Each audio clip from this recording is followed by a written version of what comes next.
Hello there, very good evening and welcome to your Primetime News Bulletin. I'm Shane Silva. And I'm Kumarini Rajakaruna. Following the first report of the massive 8.6 magnitude earthquake, News First took the initiative to keep our viewers up to date on the situation continuously over a period of over 4 hours. We connected to our correspondents who were stationed in the coastal belt of the island and kept you informed of the situation by connecting live to officials attached to the Met Department, Geological Survey and Mines Bureau, district secretaries and even security forces. We were live on 3G Skype and one of our correspondents even flew across the coastal belt of the island to keep you informed. We thank you for placing your trust in us. Let's now take a look at tonight's headlines. Tsunami warning issued following an earthquake in Indonesia removed. Premakumar Gunaratna speaking from Australia says that the JVP was not involved in his abduction. And Minister Lakshman Yapa Abeyewardena says that the government was not involved in the kidnapping of 2 frontline Socialist Party activists. The tsunami watch, which was issued to 28 countries following the earthquake of Sumatra, Indonesia, was lifted at 6:30 this evening. Ramesh Irugal Bandara joins us now with a comprehensive report. Well, thank you, Shane. As you said, the tsunami watch, which was issued to 28 countries following the earthquake of Sumatra, Indonesia, was lifted at 6:30 this evening. Now, the warning was first issued at around 2:08 p.m. Sri Lankan time or 8:38 GMT following an earthquake which measured around 8.6 on the Richter scale, which occurred off the coast of Indonesia, which you see right there. Now, according to the U.S. Geological Survey, the quake struck off 29.9 kilometers off Indonesia's western coast, and that was its epicenter. Indonesia's western coast in the Indian Ocean, that is. Thereafter, the Pacific Tsunami Warning Center issued a tsunami watch to a number of nations, including Sri Lanka, Indonesia, Australia, Myanmar, and Maldives as well. Now, the Pacific Tsunami Warning Center warned that there was a possibility that a tsunami may hit Trincomalee at around 4:10 p.m. According to Bruce Prescrive of the U.S. Geological Survey, the quake could not have caused a major tsunami situation as the tectonic plates which were displaced horizontally and not vertically. The Pacific Tsunami Warning Center later extended the tsunami watch for a few more hours following a number of aftershocks. Now, the first aftershock, which came at 8:38 GMT, was of a magnitude 8.6. Now, this was actually the original earthquake which occurred at 8:38. Now, we'll take a look at the first aftershock which occurred. Okay, we are facing a slight technical difficulty. The first aftershock, which measured 5.3 on the Richter scale, took place at 3:21 p.m. Sri Lankan time and at 3:31 and 3:38 Sri Lankan time. 2 more aftershocks were reported. Now, the strongest aftershock was reported at around 4:30 p.m., measuring 8.2 on the Richter scale. Meanwhile, speaking to News First, the chairman of the Geological Survey and Mines Bureau, Dr. N.P. Vijayananda, said that the situation had normalized, but the Bureau would continue to monitor developments.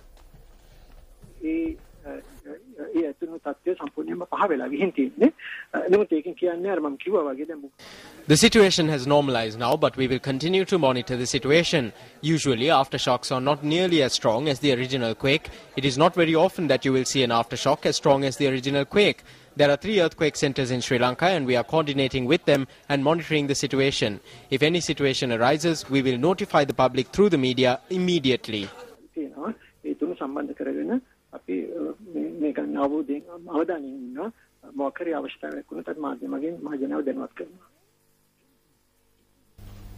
Now, many parts of the island experienced the effects of the 8.6 quake which struck off the coast of Indonesia this afternoon.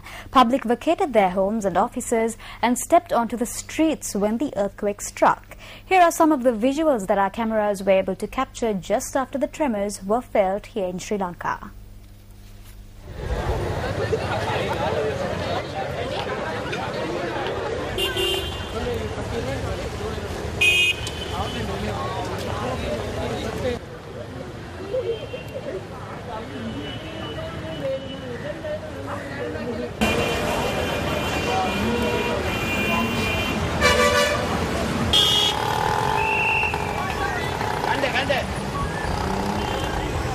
I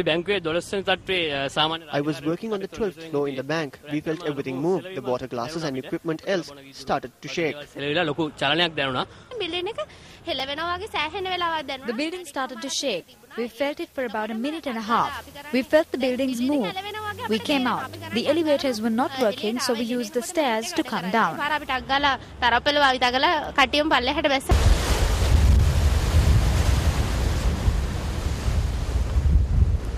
Public living in the coastal areas vacated their houses and headed towards safer locations as soon as the tsunami warning was issued.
News First also took to the skies to get a first-hand look at how the coastal belt looked following the aftermath of the strong quake.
Experience news first, wherever you are. Truly an international news network. News First is now available real time on the web. Visit www.newsfirst.lk from anywhere in the world. Watch news live. News First, taking Sri Lanka to the world. Welcome back to the news. Central Working Committee member of the Frontline Socialist Party, Premakumar Gunaratnam, addressing a media briefing this afternoon via Skype from Australia, had this to say. The media briefing was convened at the office of the Frontline Socialist Party in Madivela this afternoon. Activists of the Frontline Socialist Party, representatives from political parties and foreign representatives were present at the media briefing.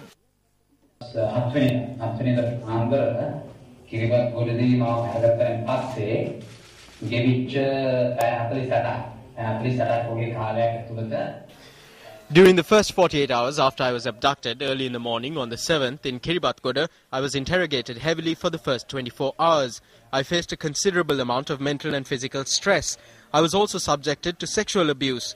It was because of the pressure that was exerted both internationally and locally, and especially due to the intervention of the Australian government, that I was released.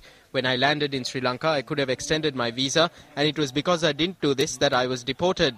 Before deporting me, they stopped in front of the Crimes Division in Dematogoda and told me to go inside. They accepted who I was. Thereafter, the procedure was quick. It was evident that this was the last act of their play. The forces of the government that abducted me had to reverse their original plan. They were reluctant to do so, but they had to do it. When they were deporting me, they used the shortest procedure possible. When they abducted me, the government claimed that they were not aware of it. However, the person who was abducted is being deported through the government machinery. It is up to the intelligent people of this country to figure out what had really happened. The white van conspiracy is not a myth, it's a fact. I don't know if it's white, black or red, but it's there. There is no doubt that this is being manipulated by a powerful political force. My name is Premakumar Gunaratnam. This is the truth, and I am prepared to enter politics with you. This will not change.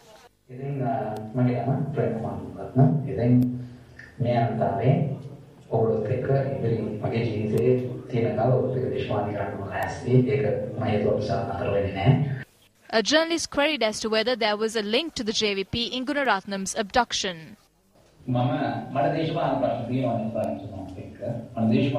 There is political criticism directed at the JVP. I am not concerned with their personal criticisms. There are a lot of my brothers and sisters whom I closely associated for the past 30 years in that party. Therefore, I have no issue with the JVP. Similarly, I don't have an issue with the leadership of the party. There is a political debate with them, but I do not believe that the JVP had a hand in this. I don't think the JVP did this.